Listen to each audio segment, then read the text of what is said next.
এই মুহূর্তে 5 degree Celsius তাপমাত্রা, তার মধ্যেও কিন্তু আমরা ঘুরে বেড়াচ্ছি। মানে আমি, আমার শ্যালকবাবু আর দাদা, এই তিনজন রাতের দার্জিলিংয়ে ঘুরে বেড়াচ্ছি। তাপমাত্রা জানান দিচ্ছে 5 ডিগ্রি সেলসিয়াস, কিন্তু আমাদের কিন্তু 5 ডিগ্রির মতো লাগছে না। আর জানি না কেন 5 ডিগ্রির মতো কিন্তু আমাদের লাগছে না। কি লাগছে? না, কিছুই লাগছে না। কৃষ্ণনগরে যা ঠান্ডা, তার চেয়ে আমি কিছু সেরকম ডিফারেন্স কিছু বুঝছি না। তাহলে লাগছে 5 ডিগ্রি ঠান্ডা কিছু মনে হচ্ছে না। 5 ডিগ্রি ঠান্ডা আমাদের কিছু মনে হচ্ছে না। আমরা মেলে ঘুরে বেড়াচ্ছি।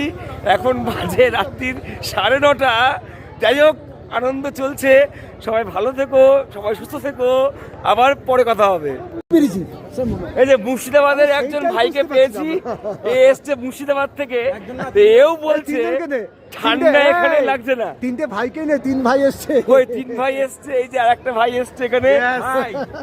5 ডিগ্রি কিছু মনে হচ্ছে কি? কোনো কিছু নেই। 5 ডিগ্রি কিন্তু আমারও কিছু মনে হচ্ছে। খালি গায়ে আমরা কিন্তু প্রায় আছি। 5 ডিগ্রি আমাদের কিচ্ছু মনে হচ্ছে না। যারা ভয়ে পাচ্ছিল দার্জিলিংয়ে খুব ঠান্ডা, তেমন কিন্তু কিচ্ছু মনে হচ্ছে না। আমরা মেলে আছি, আনন্দ করছি। এরা এসছে মুর্শিদাবাদ থেকে, আমরা আছি নদিয়া থেকে। নদিয়া মুর্শিদাবাদ এখানে এক হয়ে গেছে। সবাই ভালো থেকো, পরে কথা হবে আবার।